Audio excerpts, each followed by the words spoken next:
You are listening to the Manumit Podcast. My name is Casey, and I'm here with my buddy Glenn Johnson, investment advisor and founder of Jabez Financial right here in the Uncasville area. All right, Glenn, I'm ready. Let's get into it. Unfortunately, layoffs. They've been dominating the news lately. Big companies like Salesforce, Intel, Microsoft, Amazon, Verizon, they are letting thousands of employees go, and many are right on the cusp of retirement. So I wanted to ask you, Glenn, if this happens to someone, should they revisit their retirement plan first? And how many times have you taken a meeting on this very situation? And I'm wondering how those meetings kind of differ from your typical client meetings.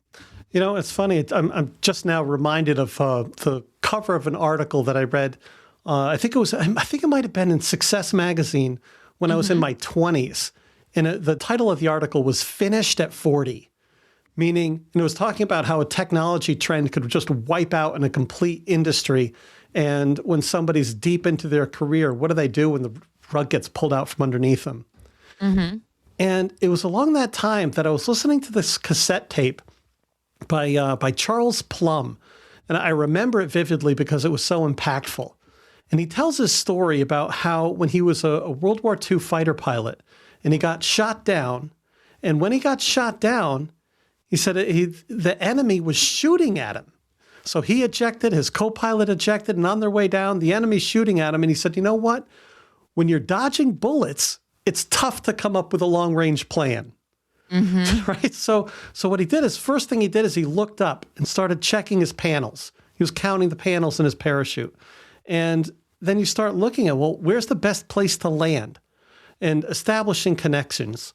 You know, you have to look at what it is that you have and decide for yourself that we're not going to be a victim because of life circumstances. But do we look directly at the long-range plan? Well, that can be tough when the career is immediately eliminated or unexpectedly eliminated. But it is important to count the panels in your parachute. Take a look at what it is that you have and make sure that we've established the right relationships and the connections. And the reason I say the relationships is he continued to tell the story about when he was in this 6x6 cell for years. He had to establish connections with the guy in the cell next to him and realized that he wasn't a victim. Otherwise, he would have, the guy said next to him, he says, just if you consider yourself a victim, you might as well just give up now because you're going home in a box. You know, we've got to connect with people and have those established relationships.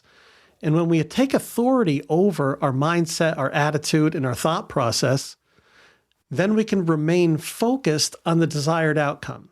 Well, and I think that's a very important point, Glenn, because adversity also looks different for everyone, but the way that you respond to it financially, in this case that we're talking about, that can make really all the difference for you, right? Yeah. And you know, it's not just a job loss that can wreak havoc on your finances. It can be any number of things. And usually the things that wreak havoc on your finances and take you out, they take you out because you don't see them coming. It's not the major life's obstacles like, all right, I need to figure out how to get a house to live in. You know, and that's a major thing you have to figure out how to accomplish.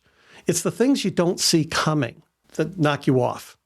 So, and what I've noticed is it's the same process mentally and emotionally that whether it's overcoming a major life's adversity, like getting shot down as a fighter pilot and spending 8 years as a prisoner of war, it's the same type of process that'll help us overcome the financial challenges of losing a career. You know, making smart decisions in the midst of having a financial crisis, making smart decisions at that point has a huge impact on the overall outcome. And that's why I invite you to come in for a conversation so we can talk about what the potential risks really are so that we can be more adequately prepared. You know, Zig Ziglar said, it's better to be prepared for an opportunity and not have one than to have an opportunity and not be prepared. And these crises that come up, they really are opportunities, and we have to be able to emotionally step back, evaluate them, and be able to see where is the hidden opportunity in the midst of this crisis. 860-288-9977. Glenn, I'm curious, when people come in to, let's say, quote unquote, check their parachute panels with you, what are the key things that you're reviewing right away? What is top of mind for you in that initial review with somebody? Well, first thing first, we have to look at, well, where is there emergency reserves? That's what it's there for. How much emergency reserves, how much liquid cash do you have at your disposal, and how much time will that purchase you? For example, like if you lose your job, how much cash do you have on hand where you'll be able to cover your bills? Because wealth isn't just measured in dollars, it's measured in time. Meaning if your income stops, how much time will lapse before you run out of money? So we look at the emergency reserves, and then we check other assets. And sometimes other assets we're able to start drawing an income from that we weren't necessarily aware of. And we also want to look at, so we look at the emergency reserves. We look at what resources you do have. Are the assets that you have currently exposed to excessive risk when considering that you may have to tap into them? What types of, what are the financial resources? And then what are the personal resources you have to be able to connect with somebody that may be able to help fill the gap during that time of hardship? It's an interesting point where, years ago, but before insurance companies existed, people were taught to take care of the widow, take care of the children and the elderly. And people inherently did the right thing. And if people were living that way, the fact is there wouldn't even be need for insurance companies because people would genuinely care for each other. But that's not the world we live in right now, and people are distracted with all of their own life's adversities and their life's crises. So we have to do a good job knowing what our resources are. Based on your experience, what is the biggest mistake that you see people make when they're forced into a decision like this unexpectedly? They go through this unexpected layoff. Maybe they're panicked, they're acting swiftly, they're not thinking things through. What's the biggest mistake that people kind of make in that time frame when they're going through this scenario that if they come to you, they could really avoid overall? Yeah. One of the first things people do is they say, well, I've got to hurry up. I've got to take 30 grand out of my retirement account right away. Yeah. They'll immediately jump to solving that because, I didn't have enough emergency reserves. I'm going to take this out right now as soon as I need it, because I'm going to need it. Where the fact is, if you can slow down a little bit, realize, well, how much do you need just this month? Yeah. And don't take out 6 months of emergency reserves out of your retirement account just because you don't have a job right now. You don't know how quickly things can turn around. So if you do have to make a withdrawal, well, just do it slowly and do it as you need it. But maybe dial down your risk exposure for the money that is there because maybe you will have to tap into it. Yeah, but you don't want to use a long-term solution to solve a short-term problem.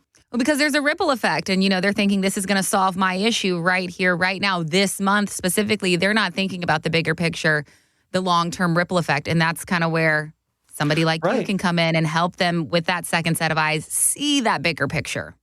And sometimes they'll use that crises as a means to do something they want to do, even though it's not something they should do. I have to take this money. I got to go get that brand new car, Glenn.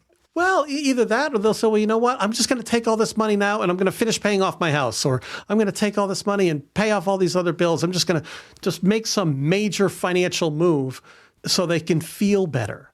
But that doesn't mean they're actually getting in a better position. They're in such a panic, they'll make a major decision to feel better.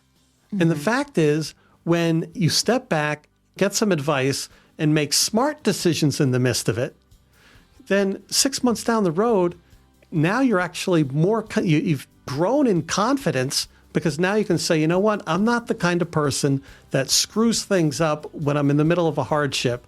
I still make smart decisions by getting good advice. And that's where I would invite you to give us a call at 860-288-9977. So let's have a conversation about putting a strategy together so that if something happens that you don't see coming, you know what you would do before the problem shows up. Thank you so much for listening to this episode of the Manumit Podcast. Make sure you subscribe wherever you get your favorite podcasts so that you never miss an episode, and we will see you next time. Take care. Investment advisory services offered through Jabez Financial, LLC, a registered investment advisor firm. Registration is not an endorsement by securities regulators. By contacting us, you may be provided with information about insurance products, including annuities offered through Glenn Johnson, Connecticut Insurance, license number 4628409. The firms are separate entities. Annuity guarantees rely on the financial strength and claims-paying ability of the issuing insurance company and are not offered by Jabez Financial, LLC. Read your contract for restrictions, limitations, or penalties. Jabez Financial, LLC is not licensed in all 50 states. To find out if Jabez Financial, LLC is licensed in your state, please call 860-390-0093.